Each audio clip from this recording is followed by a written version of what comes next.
as I tell him, he needs to be able to pick and choose and decipher what is factual and what is not factual, and be able to make best decisions for himself.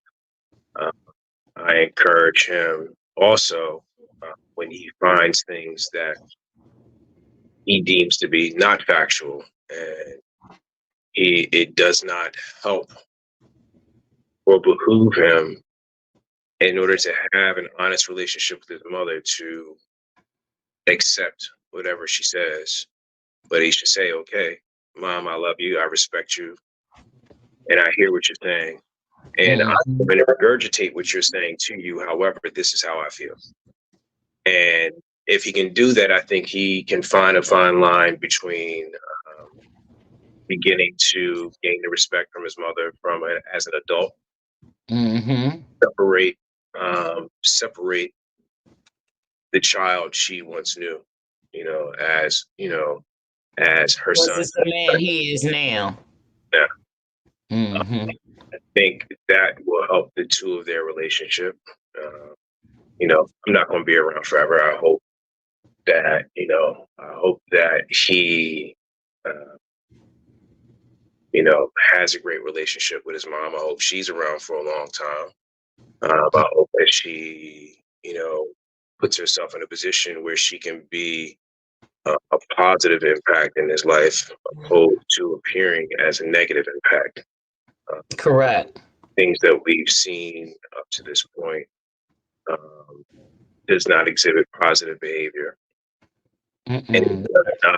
does not, I would say, portray a role model that he would want to, look up to in terms of the behaviors that I've seen with his mom. Mhm. Hope that she can kind of self-reflect and, and Yeah. own actions and to make a change that will not only positively impact him, but the two of their relationship. Yeah. I So, we can only hope, right? yeah. I um in what ways have you and Sam Jr.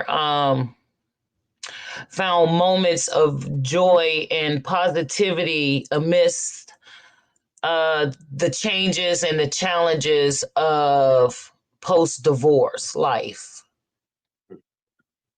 Um, you mean during this time frame? When you say post divorce was 12 years ago. So, Yeah. there, 12 years Well, ago, there wasn't a lot of positivity that was happening. Uh, mm, 12, 13 years ago. There, you would think when one is divorced, you can separate from that person and you can maybe co-parent in a manner in which you can do what's best for the sake of the child.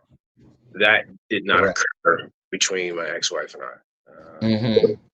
There really wasn't that many positive conversations between the two of us, uh, and really, uh, there was nothing great up until the courts gave me full custody when he turned 16. At that point, Hmm. I didn't need to have too many further conversations. Can I you repeat? but Did you say you couldn't have two conversations? no, I didn't. I didn't have that many. I didn't have that. I didn't, had no reason to have conversations with her once the courts gave me full custody when he turned 16. Right. Right. Um, After that, he graduated. He went to school. He went to school virtually, and the pandemic started. Then I sent him to school. Uh, you know, at Westchester University, so he can live on campus and get the experience and kind of living on his own and gain an education at the same time. Everyone can see how that played out if they follow YouTube videos. Hmm. My son's mom kind of made it a very public spectacle. She made what a public spectacle. I'm sorry. Well, the aftermath of after he didn't finish at Westchester, she kind of made that a public spectacle because he went to go stay with her Everyone saw how that chronicled out. Oh, you talking about? So that's when Sam went to stay with her, and then the eviction and everything happened. Yeah, he Okay. instead of coming back here when he didn't do well initially in school, he went to go live with his mom, Mm-hmm. and that didn't play out too well. So Yeah. Yeah. I'm glad he's back. He's finding his own footing. He has a job. He's looking for other opportunities to be able to continue to grow and expand as a man. Mm-hmm. So, you know, you know, You did a wonderful job, Sam. You've done a wonderful job in raising your son. You really have. I've listened to him on a number of occasions. I listened to his most recent interview with Sean. He is an exceptional young man. Thank you very much. He Yeah. really is. Um, Another question I want to ask you is, can you share any valuable lessons you've learned Valuable about, lessons. about resilience and positive personal growth? Uh, I want to keep it positive, Sam. it's cool. I mean, it's cool. I Share. can go many places with you, but I want to stay positive. I've learned. I've learned a lot of lessons in my journey. I would say uh, I've had to learn the law Mm-hmm. because uh, my journey with my ex-wife wasn't pretty. As you know, it wasn't easy. My godfather, I think, gave me the best advice. He told me, "Listen, you have a brain, don't you?" I said, "Yeah." You have a mouth. I said, "Yeah." So you know how to speak? I said, "Yes." So why do you need people to speak for you? You have a brain. You can go to a law library and study. So Correct. that's what I You're did. absolutely right.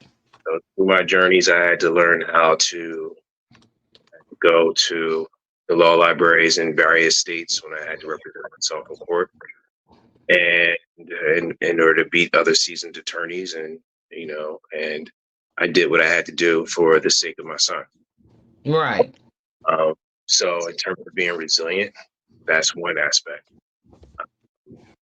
Years ago, I had some health challenges. At 39, I survived, cancer, precancerous, polyps at the time. Mm-hmm. To go, I survived a heart attack, the widowmaker heart attack. So Really? yeah, so turns out it's hereditary, runs in my father's side of the family. Mm-hmm. My grandfather passed at 42 when my dad was Mm-hmm. 13. My cousin passed maybe about 8 years ago. Uh, Mm-hmm.